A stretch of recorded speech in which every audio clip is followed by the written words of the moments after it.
So it's pretty cold right now here in Texas.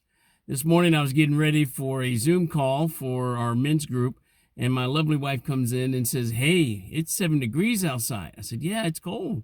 She said, "Well, with wind chill, it's like -2." And I said, "Yeah, it's pretty cold." She says, "Okay, well, when we get ready to take the boys to school, move my car out of the driveway and put your truck in the driveway. That way the boys don't have to be out in the wind that much." And I was like, "You want me to do all that? And it's 10 feet. They're going to walk 10 extra feet if they go to the truck." And she's like, "Well, no, I don't want them cold. They're going to get sick. I want them to, get warm, stay out of the wind." I said, "They're going to be in the wind no matter what." And so we talked about it for a little bit. And I was like, "I'm not doing that. It's just a whole bunch of work, a bunch of nonsense." So I get on my call and she goes and finishes getting ready. Well, I'm on my call and I am talking to my brothers, and we start watching a video from Bishop Robert Barron. And I was like, wow. Well, the Holy Spirit came over me, and I was convicted, and I realized that I didn't agree with it, but what would it really hurt just to accommodate what she was asking me to do?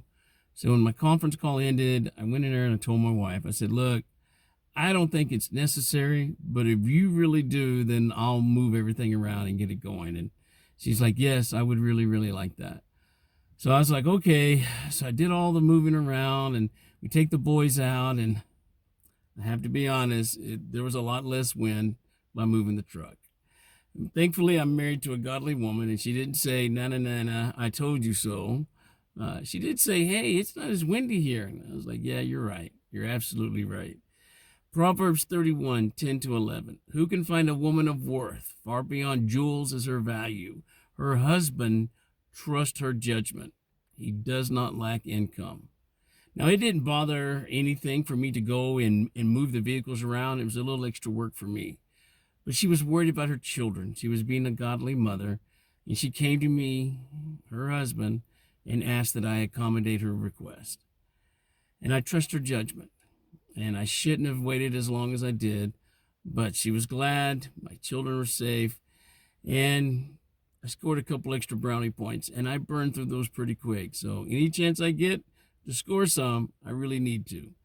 Be the family warrior that God calls you to be. I'm Robin Miller. Thank you for listening.